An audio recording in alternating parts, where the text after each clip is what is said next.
My primary goal at the convention is to try to stop Donald Trump from being the nominee. My name is Eric Miner, and we're here at Westlake Center in Seattle.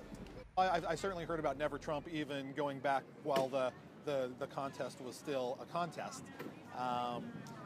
More recently, it's come to my attention with the book Unbound by Curly Haugland, and I read that book and I discovered that it would appear that delegates are not required to vote for the candidate that they are purportedly supposed to vote for per the primary bindings. So I read his book with great interest, and it started a conversation amongst the delegates here in Washington State.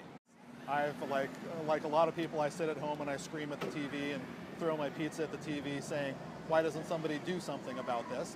And as the primaries were unfolding and it became clear that there might be a convention floor fight as to who was the next nominee, the battle was basically to try to keep Donald Trump below 1237, and then the delegates would decide, would vote for, on the floor, basically who was going to be the nominee.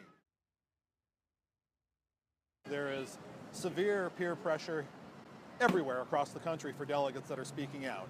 That's certainly the case here in Washington. The peer pressure isn't as great in Washington as it is in other states. As I mentioned, I've been in contact with delegates in any number of states, and in those other states they are being threatened with fines, they're being threatened with losing their credentials and so forth. We're having a very robust debate amongst all the delegates here in Washington. There's a certain amount of peer pressure, but for the most part the debate has been respectful, but you can still recognize that that is peer pressure to some degree, but you just have to be willing to stand up and do what's right, in my opinion.